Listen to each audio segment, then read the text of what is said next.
అప్పుల బాధలు వెంటాడుతున్నాయా? అయితే 6 JVR వారి జాతిరత్నాలు ధరించండి. హలో అండి, అందరికీ నమస్కారం. నేను మీ కట్టా కార్తీక్. ఆపరేషన్ సింధూర్తో పాకిస్తాన్ భూభాగంలోకి వెళ్ళి మరీ పాకిస్తాన్ పేరు మీద తీవ్రవాదులకు బుద్ధి చెప్పాం. యుద్ధానికి వస్తే పాకిస్తాన్ని మోకాళ్ళ మీద కూర్చోబెట్టాం. అయినా పాకిస్తానీ బుద్ధి రాలేదు. ట్రంప్ అండ చూసుకొని పాకిస్తాన్ మర్రీ రెచ్చిపోతూ ఉంది. మొన్న అమెరికా గడ్డ మీద నుంచి పాకిస్తాన్ ఆసిఫ్ మునీర్, పాకిస్తాన్ ఆర్మీ చీఫ్, అతను ఏం మాట్లాడాడో ప్రపంచం అంతా చూసింది.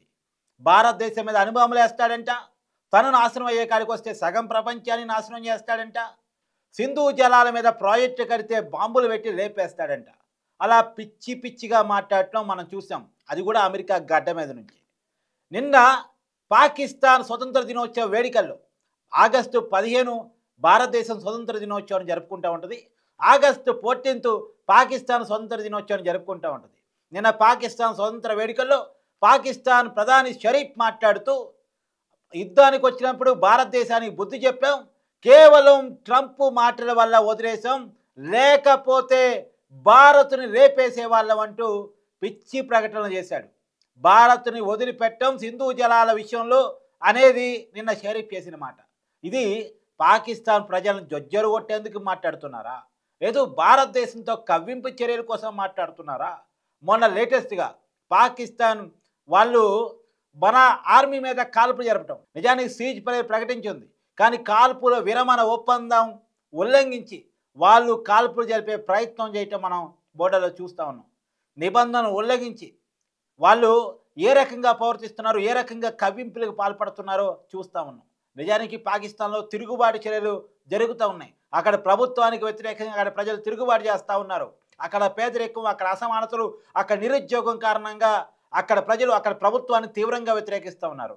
అక్కడ ప్రజల్ని జొజ్జరు కొట్టేందుకు, వాళ్ళని మెస్మరైజ్ చేసేందుకు, వాళ్ళని అక్కడ దేశభక్తుల్లో ముంచేసి వాస్తవాలని కనపడకుండా చేసేందుకు ఓడిపోయిన పాకిస్తాన్, చతికిలబడ్డ పాకిస్తాన్, మోకాళ్ళ మీద కూర్చున్న పాకిస్తాన్, భారతదేశంతో 2 రోజులు కూడా యుద్ధం చేయలేని పాకిస్తాన్ ఇంకా తన ఒక్కర బొద్దుని, పిచ్చ బొద్దుని వదిలేసుకోవటం లేదు. ఇప్పటికీ పదే పదే కవ్వించేలా, రెచ్చగొట్టేలా మాట్లాడుతూ ఉంది. ఏమనాలి పాకిస్తాన్ని, ఏం చేయాలి పాకిస్తాన్ని? నిజానికి ఇప్పుడున్నటువంటి అంతర్జాతీయ సమాజంలో యుద్ధం మంచిది కాదు అనేటువంటి ఒక భారత స్టాండ్ వల్ల, శాంతి సందేశాలు ప్రపంచానికి ఇచ్చే దేశం భారత్ కావటం వల్ల పాకిస్తాన్ ఆటలు సాగుతున్నాయా? నిజానికి మనం పదే పదే చెప్పాం, కేవలం పాకిస్తాన్ దిగి రావటం వల్ల, వాళ్ళు మోకాళ్ళ మీద కూర్చోవటం వల్ల మాత్రమే యుద్ధాన్ని ఆఫ్ చేసామని. ట్రంప్కి ఈ యుద్ధం ఆపడానికి సంబంధం లేదు, పాకిస్తాన్ తరపున యుద్ధాన్ని ఆపాలని ట్రంప్ రాయబారం చేశారు, కానీ అప్పటికే పాకిస్తాన్ మోకాళ్ళ మీద కూర్చుంది కాబట్టి పాకిస్తాన్ రిక్వెస్ట్ మేరకు మేము సీజ్ ప్రకటించాం. కానీ పాకిస్తాన్తో ఉన్నటువంటి దౌత్యపరమైన, వాణిజ్యపరమైన సంబంధాలన్నీ ఏదైతే కట్ చేసుకున్నామో ఆ కట్ చేసుకున్నాం, అలానే కంటిన్యూ అవుతాం మేము అని చెప్పాం. పాకిస్తాన్తో ఎలాంటి దౌత్యపరమైన, వాణిజ్యపరమైన సంబంధాలు రాబోయే కాలంలో ఉండవు అని చెప్పేశాం. అలానే సింధు జలాలు ఇచ్చేది లేదు అని తేల్చి చెప్పేశాం. ఇప్పుడు సింధు జలాలు లేకపోతే అక్కడ కరువు కాటకాలు సంబంధించే పరిస్థితి, రాబోయే కాలంలో సాగునీటికి ఇబ్బంది పడేటువంటి పరిస్థితి.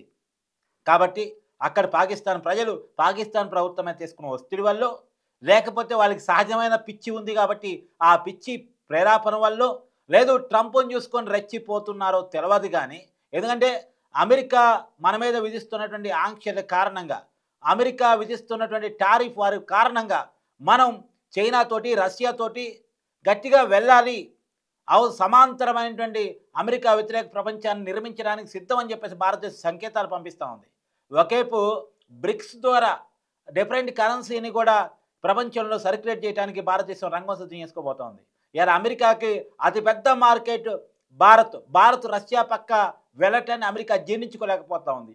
అమెరికా డైరెక్ట్గా మన ఏమి చేయలేక, ఏమీ అనలేక పాకిస్తాన్ అంటే ఒక పిచ్చి కుక్కని మన మీద కూసిగొలుపుతూ ఉంది. పిచ్చి కుక్క అమెరికాని చూసుకొని బౌ బౌ అంటూ మన చూసి మురిగే ప్రయత్నం చేస్తూ ఉంది. కానీ ఒక విషయం ప్రపంచానికి తెలుసు, అరిచే కుక్క కరవలేదు, కరిచే కుక్క అరవదు. అది పాకిస్తాన్ కేవలం అరిచే కుక్క. దొంగచాటుగా వచ్చి దాడులు చేసే నైజం దాన్ని తప్ప ధైర్యంగా వచ్చి యుద్ధం చేసే కెపాసిటీ పాకిస్తాన్కి ఎప్పుడు లేదు. స్వంతం వచ్చినప్పటి నుంచి అనేక మార్లు పాకిస్తాన్తో మనకి యుద్ధాలు జరిగాయి. ఇందిరాగాంధీ ప్రధానిగా ఉన్నప్పుడు జరిగాయి, వాజ్పేయి ప్రధానిగా ఉన్నప్పుడు కార్గిల్ వార్ జరిగింది, మొన్న లేటెస్ట్గా పాకిస్తాన్తో మనం యుద్ధం చేస్తాం. ఏ యుద్ధమైనా సరే, ఏ పరిస్థితులైనా సరే, పాకిస్తాన్ పక్కన ఎవరున్నా సరే మనం వన్ సైడ్గా పాకిస్తాన్ ఎప్పుడూ మోకాళ్ళ మీద కూర్చోబడుతూనే ఉన్నాం. పాకిస్తానీ బుద్ధి చెప్తూనే ఉన్నాం. పాకిస్తాన్ని పదే పదే తరిమి కొడుతూనే ఉన్నాం. మనం చెప్తా ఉన్నాం, భారతదేశం అంతా కలిసి ఒక్కసారిగా ఉమ్మూస్తే ఆ ఉమ్ములో కొట్టుకుపోతుంది పాకిస్తాన్ అని పదే పదే నిరూపిస్తూనే ఉన్నాం. అయినా బుద్ధి రావట్లేదు పాకిస్తాన్కి. తన దగ్గర ఉన్న అణుబాంబులు చూపించి భయపెట్టే ప్రయత్నం చేస్తుంది. కానీ ఇక్కడ బెదిరిపోయే వాళ్ళు ఎవరు? బెదిరించే అమెరికాను చూపించి బెదిరించే ప్రయత్నం చేస్తుంది ఎవరు? ఇక్కడ భయపడే వాళ్ళు ఎవరు? ఆ పాకిస్తాన్ ఒక విషయాన్ని గుర్తుపెట్టుకోవాలి. అమెరికాతో సపోర్ట్ కానీ అమెరికాకున్న F-16 యుద్ధ విమానాలని భారతదేశం మీదకు ప్రయోగిస్తే అన్నిటినీ కూడా పాకిస్తాన్ బోర్డర్లోనే భారతదేశాన్ని తాకకముందే గాల్లోనే పేరు చేసిన ఘనత భారతదేశాన్ని.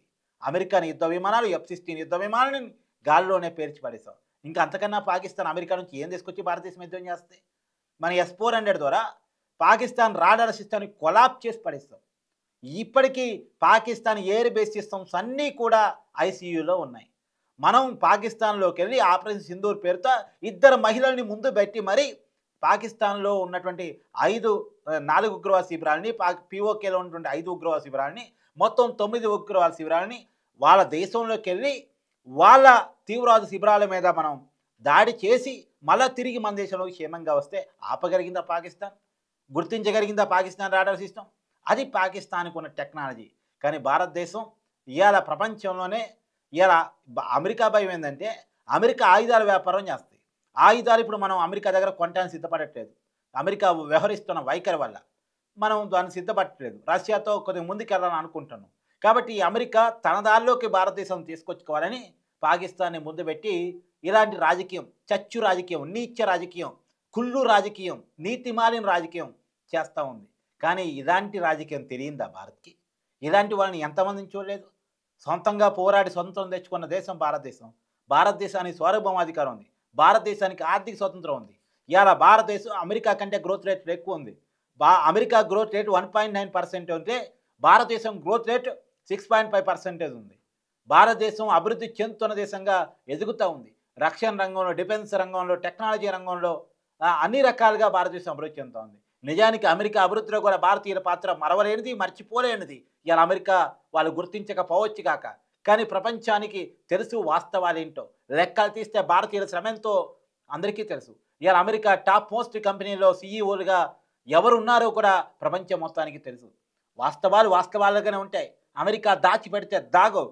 ఇప్పుడు అమెరికా చూసుకొని మొరుగుతున్నటువంటి పిచ్చి కుక్క పాకిస్తాన్ అర్థం చేసుకోవాల్సిందంటే అనవసరంగా ఎక్కువగా మొరిగితే నష్టపోవాల్సి వచ్చింది. పాకిస్తాన్ నష్టపోవాల్సి వచ్చింది. అదే పాకిస్తాన్ చాలా జాగ్రత్తగా ఉంటే మంచిది. కౌను కుస్కా పాకిస్తాన్ ఒక రకంగా చెప్పాలంటే. Thank you.